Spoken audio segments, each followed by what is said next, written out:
Assalamualaikum warahmatullahi wabarakatuh. Bismillahi walhamdulillah wassalatu wassalamu ala rasulillah la hawla wa la quwata illa billah amma ba'du. Para pemirsa Risalah Iman yang dirahmati Allah, bertemu lagi bersama saya Muhammad Nur Hayid untuk kita bersama-sama mengkaji nilai-nilai keislaman yang ada di negeri kita tercinta Indonesia. Lebih-lebih baru-baru ini kita bersama-sama telah merayakan Hari Kemerdekaan Republik Indonesia yang ke-75. Tentu kita sebagai bangsa sangat bersyukur kepada Allah Subhanahu wa Ta'ala karena berkat perjuangan para pendahulu kita, para founding fathers, kita bisa merasakan indahnya kemerdekaan. Allah Subhanahu wa Ta'ala berfirman dalam salah satu ayatnya, la in syakartum la azidannakum wa la in kafartum inna azabi lasyadid. Ayat ini diawali dengan wa idz ta'adzana rabbukum. Jadi ayat yang sangat indah ini menggambarkan betapa seluruh anugerah itu yang kita rasakan, kita raih merupakan pemberian dari Allah Subhanahu wa Ta'ala. Maka kalau kita sudah menyadari bahwa setiap anugerah merupakan pemberian dari Allah, kewajiban kita adalah mensyukuri. Karena di ayat berikutnya yang tadi sudah saya sebutkan, barang siapa pandai bersyukur, pandai merasa bahwa anugerah itu pemberian dari Sang Khalik, niscaya dia akan mendapatkan yang lebih banyak lagi, pemberian-pemberian, anugerah-anugerah yang tidak terkira dari Allah Subhanahu wa Ta'ala. Sebaliknya, yang tidak pandai bersyukur, tidak hanya nikmat itu akan dicabut, tetapi azab akan diturunkan oleh Allah Subhanahu wa Ta'ala. Na'udzubillahi min dzalik. Para pemirsa Risalah Iman yang dirahmati Allah, tentu dalam konteks Hari Kemerdekaan Republik Indonesia yang sudah kita rayakan sejak 75 tahun yang lalu, kita harus bersyukur kepada Allah Subhanahu wa Ta'ala. Apa wujud syukur yang bisa kita berikan, yang bisa kita implementasikan atas Hari Kemerdekaan yang kita rayakan bersama-sama beberapa waktu yang lalu? Ada dua. Yang pertama, wujud syukur pertama adalah syukur kepada Allah Subhanahu wa Ta'ala. Karena wujud syukur kepada Allah ini tidak hanya kita rasakan sebagai anugerah yang begitu besar, tetapi juga ditetapkan oleh para pendahulu kita, para founding fathers, para pejuang dan para pahlawan, bahwa kemerdekaan itu adalah rahmat Allah Subhanahu wa Ta'ala. Ini tertuang dalam pembukaan Undang-Undang Dasar 1945. Di bagian pertama, di undang-undang yang pembukaannya itu menjadi dasar negara kita adalah berbicara tentang kemerdekaan itu merupakan rahmat Allah Subhanahu wa Ta'ala. Dan oleh karena kemerdekaan adalah rahmat dari Allah, tidak ada alasan kita untuk tidak bersyukur. Nah, kalau kita sudah bersyukur atas kemerdekaan ini sebagai rahmat Allah, maka berikutnya kita harus mensyukuri yang terkait dengan makhluk Allah yang lain. Apa itu? Tidak mungkin kemerdekaan itu tiba-tiba kita bisa rasakan dan kita peroleh tanpa perjuangan para pendahulu kita. Apa makna kita mensyukuri? Melalui kita menghormati jasa-jasa para pahlawan itu, kita harus mengingat dan merenungkan apa tujuan beliau-beliau para pendiri itu berjuang untuk mewujudkan baldatun thayyibatun wa rabbun ghafur, sesuai dengan yang ada dalam doa yang dikutip dari Al-Quranul Karim.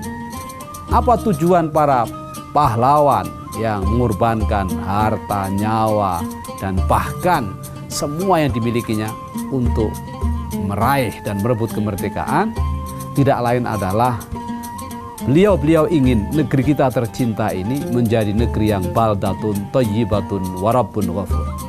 Negeri yang thayyibah, negeri yang penuh rahmat dan diampuni oleh Allah para penduduknya, dan negeri yang dicurahkan kesejahteraan dan kemakmuran. Inilah yang membuat beliau-beliau rela berkorban.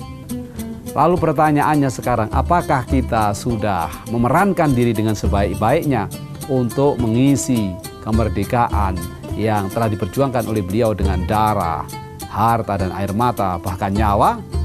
Ini menjadi pertanyaan kita semua.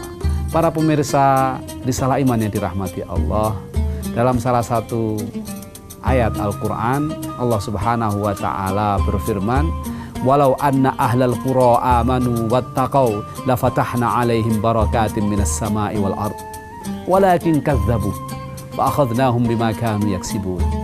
Ayat ini memberikan peringatan kepada kita.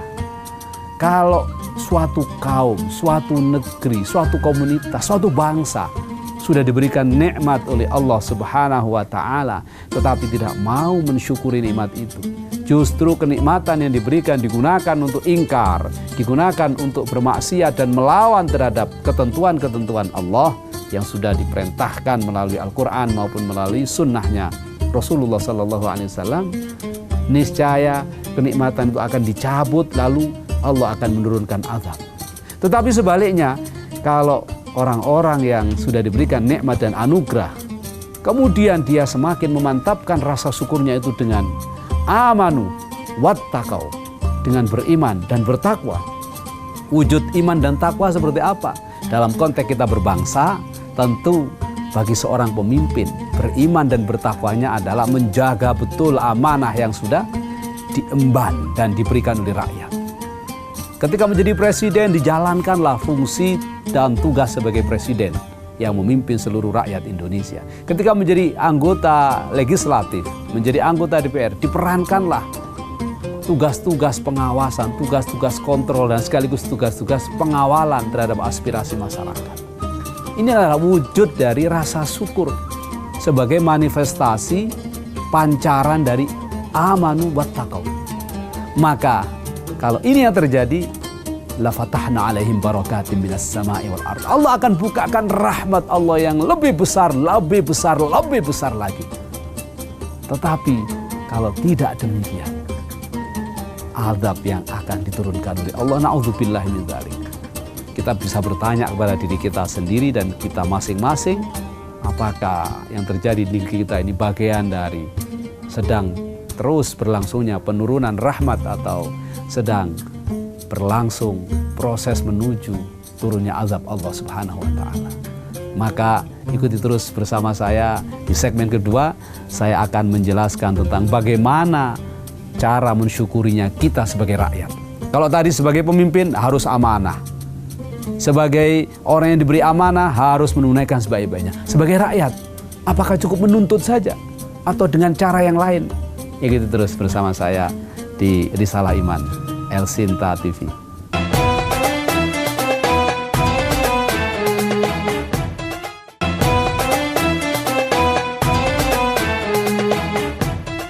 Pemirsa Risalah Iman yang dirahmati Allah, tadi saya sudah sedikit menyinggung tentang bagaimana mensyukuri kemerdekaan bagi orang-orang yang mendapatkan amanah di negeri kita tercinta.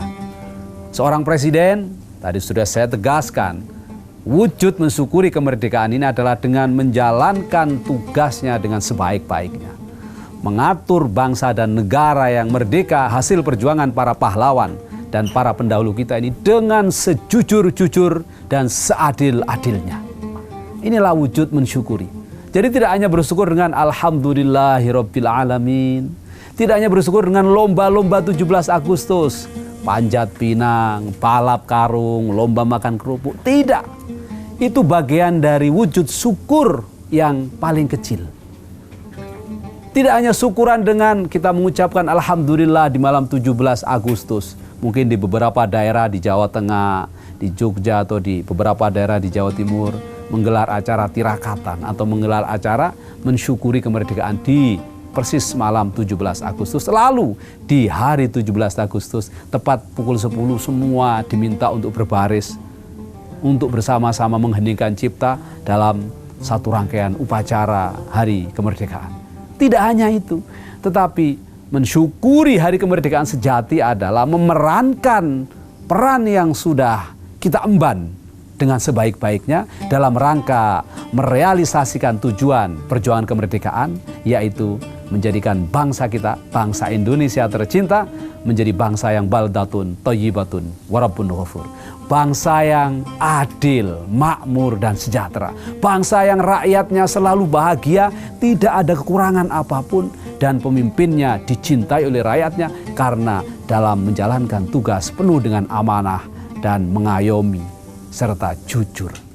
Inilah makna kemerdekaan yang harus kita wujudkan bersama-sama.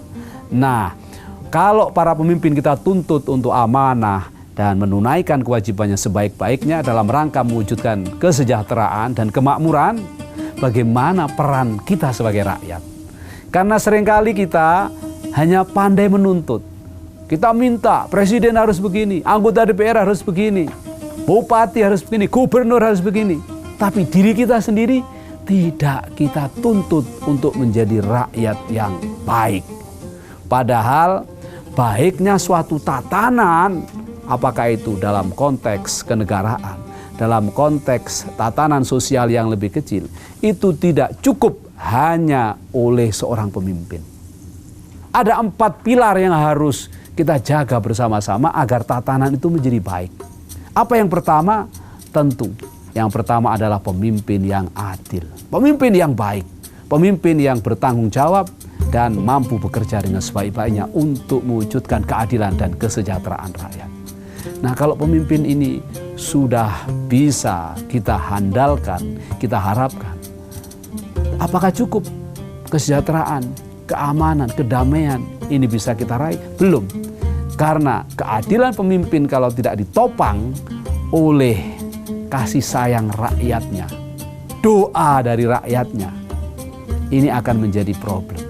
Maka satu tatanan sosial, tatanan masyarakat yang baik adalah ketika rakyatnya ikhlas memiliki pemimpin, lalu kemudian pemimpinnya ikhlas untuk melayani rakyatnya. Nah, ini kita merasakan sesuatu yang demikian tidak terjadi hari ini. Banyak di antara rakyat kita yang bahkan tidak tahu urusan, tapi kesana kemari membawa toa, demo, mencaci maki pemerintah, mencaci maki ulama. Akhirnya terjadi bentrok antara rakyat dengan aparat karena sudah melebihi batas kewenangannya. Padahal dalam salah satu kitabnya kecil tapi penuh dan syarat makna. Kitab karyanya Al-Imam Al-Alimul Allamah, gurunya para guru di tanah Jawa, yaitu Imam Nawawi Ibnu Umar Al-Bantani Al-Jawi, menyebutkan bahwa kalau engkau tidak bisa untuk berdiam menghormati pemimpinmu, maka doakan agar pemimpinmu itu menjadi lebih baik. Sebab komentar kamu, kritik kamu, dan kata-kata kamu yang tidak didasarkan kepada pengetahuan yang benar bukan akan menjadi kebaikan, justru akan menimbulkan fitnah-fitnah baru. Nah, hari ini kita merasakan semua orang seolah-olah pintar dan merasa berhak untuk berkomentar dan mengkritik. Padahal dia tidak tahu akar masalahnya. Kalau memang kita tahu bagaimana sikapnya, ada cara dalam kita mengingatkan dan mengkritik. Caranya siapa? Imam Syafi'i radhiyallahu an mengingatkan, kalau engkau memang betul ingin mengkritik dan membuat perbaikan, maka sampaikan dengan cara yang baik. Karena Al-Quran juga memberikan tuntunan dan teladan kepada kita. Apa yang dituntunkan oleh Al-Quran? Kalau engkau ingin memberikan nasihat yang baik, maka sampaikanlah dengan hikmah. Kalau dengan hikmah sepertinya para pemimpin tidak bisa menyerap karena terlalu lembut kata-kata ini, sampaikanlah dengan mau'idhah hasanah. Kalau dengan mau'idhah hasanah pun ternyata tidak bisa, sampaikanlah dengan wajadilhum billati hiya ahsan. Tetapi perdebatan pun harus dengan menggunakan akhlak dan cara yang terbaik. Tidak seperti sekarang. Bahkan terjadi demo di tengah jalan lalu bentrok. Sehingga pesan yang ingin disampaikan tidak terjadi, tetapi sebaliknya yang terjadi apa? Fitnah-fitnah baru. Ada yang ditangkap, ada yang menjadi korban. Na'udzubillahi min dzalik. Kembali kepada 4 pilar yang harus ditunaikan agar negara ini menjadi lebih baik. Yang pertama adalah pemimpin yang adil, yang kedua doanya rakyat, doanya masyarakat yang ikhlas karena dipimpin oleh orang yang adil dan orang-orang yang dedikatif, jujur, bertanggung jawab dan amanah. Ketiga, seorang ulama yang tidak terpengaruh dengan hubbud dunia. Ulama yang betul-betul berada di tengah, yang tugasnya tidak hanya membimbing umat, tetapi juga membimbing para pemimpin. Ulama yang senantiasa menebar cintanya. Bukan ulama yang kemana-mana, kesana kemari mencaci maki. Mencaci maki siapa? Kalau menurut dia pemerintah tidak cocok, pemerintah dicaci maki. Kalau menurut dia rakyat tidak cocok, rakyat yang disalahkan. Hari ini situasinya kita alami bersama. Ada kelompok-kelompok ulama yang sangat mudah mencaci maki pemerintah. Pokoknya pemerintah semuanya salah. Padahal tugas ulama dalam rangkaian membangun masyarakat yang adil, makmur dan sejahtera, radiyatan mardiyah, masyarakat yang baldatun thayyibatun wa rabbun ghafur, adalah ulama yang penuh cinta, yang menasehati para pemimpin ketika berbuat salah, tapi sekaligus membimbing rakyat ketika berbuat kurang tepat menurut ajaran dan syariat yang diturunkan oleh Allah Subhanahu wa Ta'ala. Ikuti terus bersama saya dalam Risalah Iman El Sinta TV dalam segmen berikutnya.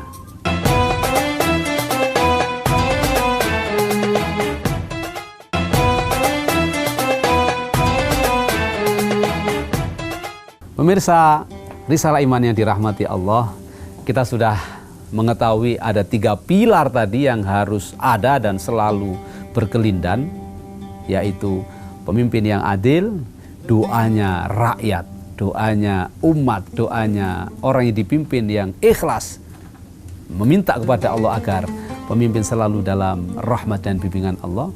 Yang ketiga, ulama yang senantiasa menasehati para pemimpin agar berada dalam kebenaran, karena setiap amanah itu akan dimintai pertanggungjawaban. Kullukum ra'in wa kullukum mas'ulun an ra'iyati.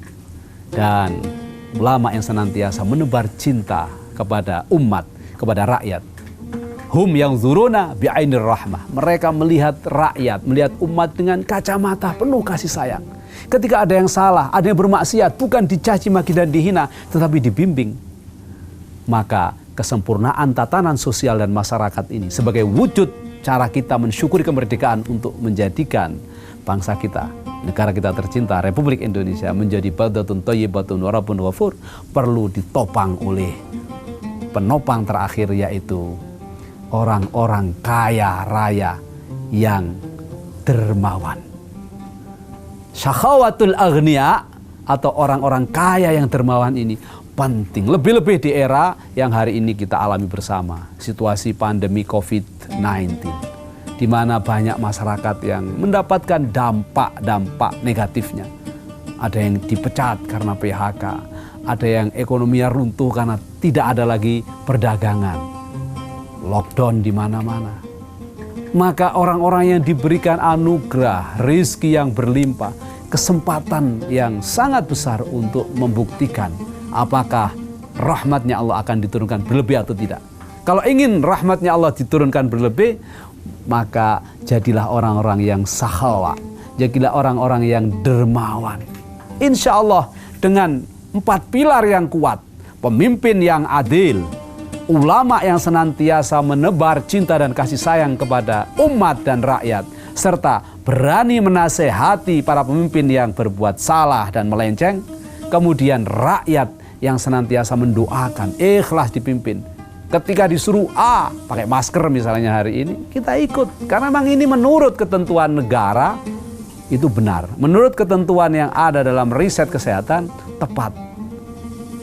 Kita ikut, tidak kita bantah. Kalau tidak boleh kita menggelar acara bersama, kita jaga social distancing misalnya, kita ikuti. Tidak lalu kita melawan dengan cara menggunakan dalil-dalil agama. Dan yang terakhir, ditopang oleh sakhawatul aghnia, orang-orang kaya raya yang senantiasa mau berbagi. Negara kekurangan bantuan terhadap rakyat miskin yang ada di era pedalaman, di era COVID-19. Mereka yang uangnya sudah triliunan, ratusan miliar, berbagi. Baik ditulis atau tidak ditulis, mereka ikhlas berbagi. Maka insya Allah tegaklah tatanan sosial dan tatanan ekonomi serta tatanan budaya dan kemasyarakatan di negeri kita tercinta. Sebagai bangsa yang merdeka, kita akan betul-betul merasakan kemerdekaan sesuai dengan apa yang dicita-citakan oleh para founding fathers, para pendiri bangsa kita dahulu. Itulah makna dari ketika kita mensyukuri nikmat dengan cara terus-menerus berbuat kebaikan, karena makna dari mensyukuri nikmat adalah kita berupaya untuk tasarrufun ni'am lit-tha'ah wal ibadah wat taqwa. Kita berupaya untuk menjadikan nikmat itu sebagai modal untuk menambah ketakwaan, menambah keimanan, menambah kebaikan, dan menambah kemaslahatan bagi makhluknya Allah yang lain. Insya Allah makna Allah akan menambahkan, akan kita rasakan. Tidak hanya dalam retorika. Jadi la in syakartum la azidannakum itu adalah ketika nikmat yang Allah berikan kita gunakan untuk kebaikan demi kebaikan, maka niscaya pasti akan bertambah. Tetapi wala in kafartum inna azabi lasyadid. Tapi kalau kita sudah diberi kemerdekaan, lalu pemimpinnya seenak sendiri, pemimpinnya tidak mau berbuat adil, tidak amanah, yang dekat dengan kelompoknya akan terus diperhatikan, tetapi yang melawan, yang jauh tidak dipedulikan, maka niscaya tunggu saja kehancurannya. Kita sudah merdeka hari ini, tetapi kalau kita tidak bisa menjaga persatuan, yang mana persatuan itu adalah intisari dari ajaran Islam, selain dari intisari yang lain berupa iman, takwa, dan seterusnya. Persatuan adalah intisari dari ajaran Islam sebagaimana firman Allah, wa'tasimu bihablillahi jami'an wa la tafarraqu. Maka niscaya siap-siap saja kita akan berada dalam ambang kehancuran. Maka momentum dari kita mensyukuri kemerdekaan yang sudah ke 75 tahun ini, kita jaga persatuan. Dengan apa? Dengan pemimpin yang adil, rakyat yang senantiasa mendoakan. Dengan cara apa persatuan kita jaga? Orang-orang kaya yang sudah mendapatkan keuntungan materi, keuntungan finansial dari kedamaian berupa kemerdekaan ini, jangan pelit, jangan hanya untuk dirinya sendiri.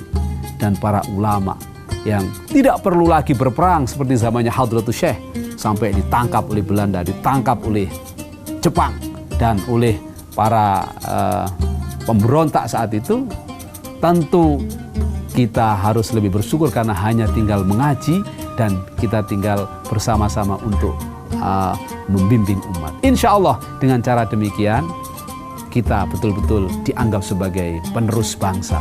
Orang-orang yang mensyukuri kemerdekaan tidak hanya dengan lisan kita, tidak hanya dengan lomba-lomba perayaan HUT 17 Agustus, tidak hanya dengan kita berupacara di tanggal 17 Agustus, tetapi lebih dari itu semua kita mensyukuri kemerdekaan dengan hakikat sejatinya, yaitu menjadikan setiap kenikmatan dari kemerdekaan ini menuju kesejahteraan dan kemakmuran rakyat dan umat.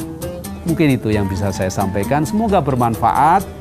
Para pemirsa Risalah Iman yang dirahmati Allah, saya doakan kita semua senantiasa terjaga dari berbagai macam penyakit, musibah, bencana, dan fitnah akhir zaman, dan kita diselamatkan dari berbagai perpecahan dan peperangan yang hari ini sangat rawan kalau kita tidak menjaga persatuan. Saya Muhammad Nuraid, terima kasih atas segala perhatian. Mohon maaf atas segala kekurangan. Wal-afu minkum. Wallahul muwaffiq ila aqwamit thoriq. Wassalamualaikum warahmatullahi wabarakatuh.